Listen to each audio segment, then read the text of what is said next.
Dear viewers, आप सभी का पाथफाइंडर्स ब्रेन एकेडमी पे स्वागत है। नेपाल की तरफ से एक इंपॉर्टेंट न्यूज़ आ रहा है कि जो नेपाल के इस समय प्राइम मिनिस्टर है केपी शर्मा ओली, वो चाइना विजिट करेंगे अपने पहले बायलैटरल ऑफिशियल विजिट के लिए। आपको शायद पता होगा कि अभी तक हमेशा से जो भी नेपाल के प्राइम मिनिस्टर चुन के आते हैं वो हमेशा से पहला डेस्टिनेशन जहां पर वो ऑफिशियल विजिट के तौर पर जाते हैं वो हमेशा से इंडिया रहा है। But this will now be a big break. ये बहुत बड़ा ब्रेक है उस पर्टिकुलर ट्रेडिशन से, because this time Nepal prime minister is not visiting India but he has opted to visit China for his first bilateral visit, जिसकी वजह से ये काफ़ी ज़्यादा सवाल उठता है कि आखिरकार what is the future of India Nepal relation। Already India के लिए जो नेबरहुड है ये काफ़ी ज़्यादा कॉम्प्लिकेटेड है। ऑल्दो रिसेंट टाइम में इंडिया ने एक स्ट्रैटेजिक कमबैक किया है अपने नेबरहुड में, बट नेबरहुड की जो जियो पॉलिटिक्स है वो अभी भी काफ़ी ज़्यादा टर्बुलेंट और वॉलेटाइल दिखते हुए नज़र आ रही है। Because Nepal out of sudden इस तरीके का रिस्पॉन्स करेगा, because recently prime minister Modi Nepali prime minister के साथ यूनाइटेड नेशन के समिट के साइडलाइंस में मिले थे और अचानक नेपाल के जो प्राइम मिनिस्टर है वो इस तरीके का शॉकर देंगे, that no one was expecting. तो आज के इस पर्टिकुलर सेशन में इन्हीं चीज़ों के बारे में हम लोग डिटेल में बात करने जा रहे हैं। तो ये पर्टिकुलर न्यूज़ आ रहा है कि नेपाल के prime minister K P Sharma Oli, जो काफ़ी ज़्यादा अटकेले लगाए जा रहे थे कि वो चाइना जाएंगे, अब ये क्लियर हो चुका है कि he is going to visit China next month 2 से 6 दिसंबर के बीच में। ये पहला बायलैटरल ऑफिशियल विजिट होने जा रहा है केपी शर्मा ओली, जो पहले 4 महीने पहले ही पावर में आए हैं। आप सभी को पता है कि नेपाल की पॉलिटिक्स में एक बहुत बड़ा रियलिटी है कि हमेशा से सत्ता बदलते रहता है। हर 1 साल 6 महीने के ऊपर सरकार बदलते रहते हैं, प्राइम मिनिस्टर बदलते रहते हैं। जस्ट 4 महीने पहले जो नेपाल के प्राइम मिनिस्टर थे पुष्पा कमल दहल, जिनको प्रचंडा भी कहते थे, वो पावर से हटा दिए गए। इनकी जो कोalition थी वो टूट गई और Nepali prime minister K P Sharma Oli नए प्राइम मिनिस्टर के तौर पर बन के आए। और उसके बाद ये अब इनका पहला विजिट चाइना के लिए होने जा रहा है।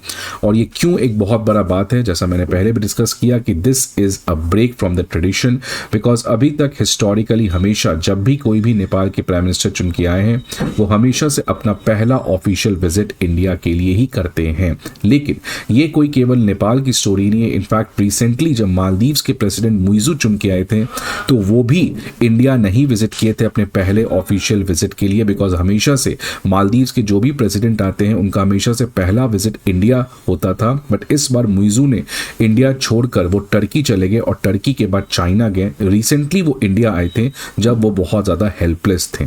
तो ये जो एक तरीके का सिंबॉलिक इवेंट है जो मालदीव से स्टार्ट हुआ और अब नेपाल में भी इस तरीके की चीज़ें हुई हैं, ये बताता है कि किस तरीके का कॉम्प्लिकेटेड नेबरहुड इंडिया के पास है।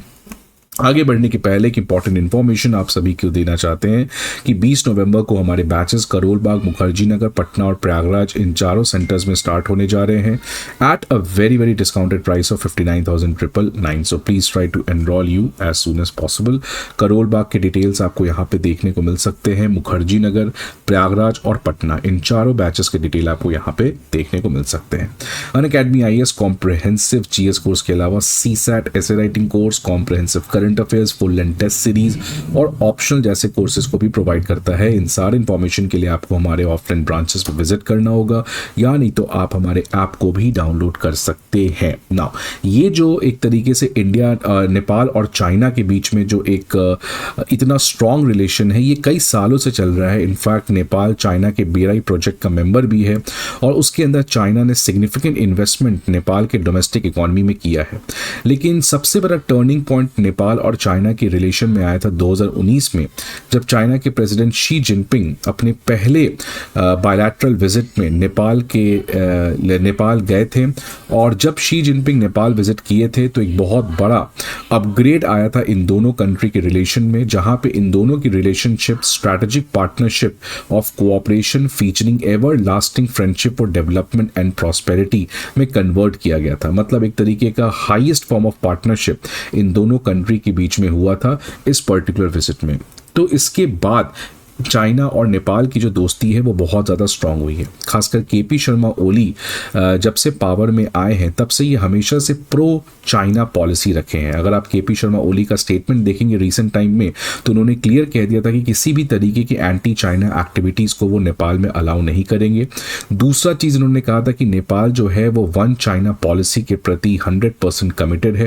एंड थर्ड उन्होंने कहा था कि चाइना जो है वो हमेशा से सपोर्ट करेगा नेपाल के इकोनॉमिक डेवलपमेंट के लिए। और इनफैक्ट केपी शर्मा ओली ने चाइना को रिक्वेस्ट भी किया था कि आप जिस तरीके से नेपाल की असिस्टेंस करते हैं और आने वाले टाइम में इसको बढ़ाएं। तो केपी शर्मा ओली जो है वो हमेशा से एक तरीके का pro China sentiment, pro China politics किए हैं और एंटी इंडिया पॉलिटिक्स को हमेशा से इन्होंने किया है। लेकिन अब केपी शर्मा ओली इंडिया ना आके चाइना जा रहे हैं, ये फर्दर डिग्रेडेशन है नेपाल और इंडिया के रिलेशन के बीच में। अब आखिरकार क्या रीजंस हैं जिसकी वजह से नेपाल केपी शर्मा ओली इतना ज़्यादा उनको शी जिनपिंग के प्रति प्यार है? तो इसके बेसिकली 3 रीज़न है। पहला तो केपी शर्मा ओली आज पावर में है तो ये कंपल्शन के पावर में। आपको पता है कि केपी शर्मा ओली कई बार प्राइम मिनिस्टर रह चुके हैं। ये पावर में आते हैं किसी अलायंस बना के, फिर वो अलायंस टूट जाती है, फिर ये ऑपोजिशन में चले जाते हैं, फिर ये पावर में आते हैं। इस समय ये जो अलायंस में हैं तो इसमें बहुत ज़्यादा सपोर्ट इनको चाइना के पास है, बिकॉज केपी शर्मा ओली जिस पार्टी के लीडर हैं ये मार्क्सिस्ट पार्टी है, ये लेफ्ट विचारधारा की पार्टी है। और इसलिए जो चाइनीज़ कम्युनिस्ट पार्टी है वो चाहती है कि केपी शर्मा ओली पावर में रहें। तो जब तक चाइना का सपोर्ट है तो किसी तरीके से ये अलायंस बना रहेगा और केपी शर्मा ओली पावर में रहेंगे। दूसरा आइडियोलॉजिकल रीज़न है, क्योंकि केपी शर्मा ओली की पार्टी जो कम्युनिस्ट पार्टी है मार्क्सिस्ट लेनिनिस्ट की, वो चाइनीज़ कम्युनिस्ट पार्टी की विचारधारा से काफ़ी ज़्यादा प्रभावित है। इसलिए आइडियोलॉजिकल रीज़न से ये दोनों पॉलिटिकल पार्टीज़ में काफ़ी सिमिलैरिटी है। And that is why KP Sharma Oli जो है वो इंडिया छोड़कर चाइना से ज़्यादा एक तरीके से रिलेशन को बना के रखना चाहते हैं। और तीसरा इकोनॉमिक रीजंस, इस समय नेपाल में बहुत ज़्यादा प्रॉब्लम चल रहा है और इनफैक्ट नेपाल की जो इकोनॉमी है ये बहुत ज़्यादा चाइना के इन्वेस्टमेंट के ऊपर निर्भर है। और अगर चाइना के इन्वेस्टमेंट्स डिक्लाइन होते हैं तो नेपाल के ऊपर और बड़ा इकोनॉमिक प्रॉब्लम आ सकता है, जिसकी वजह से केपी शर्मा ओली के अगेंस्ट रिटेलिएशन देखने को मिल सकता है। इसलिए अपने इकोनॉमी को रेजिलियंट बनाने के लिए वो चाइना के इन्वेस्टमेंट को कंटिन्यू करवाना चाहते हैं। और ये जो पर्टिकुलर विजिट है जहाँ पे केपी शर्मा ओली चाइना जाने वाले हैं तो बहुत ज़्यादा इसमें प्रेडिक्टेबिलिटी है कि आने वाले टाइम में बहुत सारे और इंटरनेशनल प्रोजेक्ट्स चाइना स्पॉन्सर कर सकता है नेपाल में। अब इंडिया का इन्फ्लुएंस रिसेंट टाइम्स में काफ़ी ज़्यादा नेपाल में घटा है। 1950 treaty of peace and friendship जिसके अंदर दोनों कंट्री का फ्री बॉर्डर है, लेकिन आज नेपाल के लोगों को लगता है कि इंडिया ने इस पर्टिकुलर ट्रीटी का मिसयूज़ किया है और इस ट्रीटी से फ़ायदा ज़्यादा इंडिया को हुआ है, इसलिए वो हमेशा से क्लोज बॉर्डर करने की मांग करते हैं। सेकेंड रीज़न है the Madhesi issue in the 2015 blockade. Madhesi जो एक तरीके का पॉपुलेशन है जो नेपाल के साउथ में रहता है और ये हमेशा से इसको लगता है कि जो मधेसी है इनको जो नेपाल की कॉन्स्टिट्यूशन में राइट्स मिलना चाहिए था वो नहीं मिला। और जब नेपाल की कॉन्स्टिट्यूशन 2015 में बनाई गई तो इन मधेसी लोग ने ब्लॉक कर दिया था रोड को, जो रोड इंडिया से नेपाल की ओर जाता है, जिसकी वजह से नेपाल के जो मेन लैंड है, जो कैपिटल है, वहाँ पे किसी भी तरीके का फूड और फ्यूल नहीं पहुँच पाया। और मधेसियों ने इस ब्लॉकेट को इसलिए किया बिकॉज मधेसियों का कहना था कि जो कॉन्स्टिट्यूशन में इनको स्पेशल राइट्स चाहिए था वो नहीं मिला। और ये जो मधेसी लोग हैं ये काफ़ी ज़्यादा इंडिया से कल्चरली लिंक्ड हैं। तो जब ये ब्लॉकेट किया गया तो नेपाल की जो पॉलिटिक्स है, जो नेपाल की पॉलिटिकल पार्टी है, उन्होंने इंडिया को इल्ज़ाम किया कि आप ही के कहने पर ये मधेसियों ने ब्लॉक किया है, जिसकी वजह से नेपाल को बहुत बड़ा डिजास्टर आया है। तो ये पॉलिटिकल पार्टीज़ ने इस इशू को मधेसी को छोड़कर इंडिया के साथ जोड़ दिया, जिसकी वजह से एक एंटी इंडिया सेंटिमेंट जाग गया। रीसेंट टाइम में आपने देखा है कि इंडिया नेपाल का काला पानी को लेकर बॉर्डर डिस्प्यूट भी है, जिसकी वजह से अगेन एक एंटी इंडिया सेंटिमेंट जागा है। चौथा, political instability and rise of communist parties in Nepal. तो पॉलिटिकल इंस्टेबिलिटी एक सबसे बड़ा सच है नेपाल के पॉलिटिक्स का, और हमेशा से सत्ता बदलते रहता है और इसकी वजह से अपने आप को सत्ता में बचा के रखने के लिए जिस हद तक पॉलिटिक्स आप कर सकते हो वैसा आप करते हो। इसलिए इतना ज़्यादा इंस्टेबिलिटी है कि पावर में रहने के लिए एंटी इंडिया फीलिंग को यूज़ किया जाता है। और रिसेंट टाइम में कम्युनिस्ट पार्टीज़ का भी नेपाल में इन्फ्लुएंस काफ़ी ज़्यादा बढ़ा है। India's image as big brother, हमेशा से वहाँ के पॉलिटिकल पार्टी ने एंटी इंडिया फीलिंग को रखने के लिए हमेशा से ये कहा है कि इंडिया एक बहुत बड़ा देश है, इंडिया की मिलिट्री बहुत स्ट्रांग है, इंडिया की इकॉनमी बहुत स्ट्रांग है, और इसी की वजह से इंडिया हमेशा से उन छोटे कंट्रीज़ को डराता है, उन छोटे कंट्रीज़ के लिए डिलेमा क्रिएट करता है, क्योंकि India does not want to behave like a equal partner, but India wants to behave behave like a big brother. तो ये कुछ 5 रीजंस हैं जिसकी वजह से इंडिया का इन्फ्लुएंस नेपाल में बढ़ा है, और दूसरी तरफ नेपाल और चाइना के रिलेशंस बढ़ा है, जिसकी वजह से इंडिया नेपाल के रिलेशंस में काफ़ी ज़्यादा चैलेंजेस रिसेंट टाइम में देखने को मिले हैं। लेकिन ये कोई केवल वन साइड थिंग नहीं है। The other side of the story is कि नेपाल में ऑल्दो चाइना का इन्फ्लुएंस बढ़ा है, लेकिन सेम चाइना के प्रति नेपाल में काफ़ी ज़्यादा बैकलैश भी देखने को मिला है। अगर हम belt and road initiative project की बात करें तो इस समय जो नेपाल की अलायंस है, जिसमें नेपाली कांग्रेस है और केपी शर्मा ओली की कम्युनिस्ट पार्टी है, ये दोनों चाइना के बेराई प्रोजेक्ट के ऊपर डिस्प्यूट डिफरेंस रखती है। अगर नेपाली कांग्रेस की बात करें तो नेपाली कांग्रेस कहती है कि हमें बेराई प्रोजेक्ट को ज्वाइन करना चाहिए, एक ही शर्त पर कि चाइना जितने भी प्रोजेक्ट्स नेपाल में बनाएगा उन सारे प्रोजेक्ट्स में वो ग्रांट्स देगा, लोन के थ्रू नहीं करेगा। लेकिन जो केपी शर्मा ओली कहते हैं, उनका कहना है कि हम चाइना के बेराई प्रोजेक्ट को ज्वाइन करेंगे, और अगर चाइना प्रोजेक्ट बनाना चाहता है नेपाल के अंदर लोन के थ्रू, तो हमें उसे भी एक्सेप्ट करना चाहिए।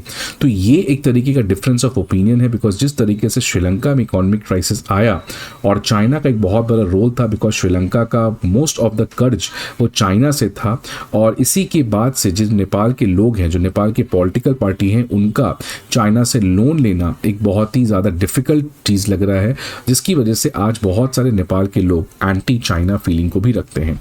और जिस तरीके से न्यूयॉर्क टाइम्स का ये एक्सपोज था कि कैसे चाइना एक न्यू ग्रेट वॉल बना रहा है, और ये जो न्यू ग्रेट वॉल है ये नेपाल के बहुत सारे टेरिटरी के अंदर भी चला गया है, जिसकी वजह से लोकल लेवल पे बहुत ज़्यादा बॉर्डर डिस्प्यूट्स भी हुए हैं from the Nepali people against this Chinese incursion. अब what is the future of India Nepal relation? तो फ्यूचर इंडिया नेपाल रिलेशन का, अब आपको ये लगेगा कि इंडिया नेपाल के रिलेशंस खत्म हो जाएंगे, नेपाल ने ऐसा किया तो इंडिया को हर चीज़ ब्लॉक कर देना चाहिए, but this is not how diplomacy works. Because अगर आप नेपाल की पॉलिटिक्स को समझोगे, सो नेपाल की पॉलिटिक्स में एक सबसे बड़ा रियलिटी है इंस्टेबिलिटी। हमेशा से नेपाल की पॉलिटिक्स में कुछ ना कुछ चेंज आते रहता है।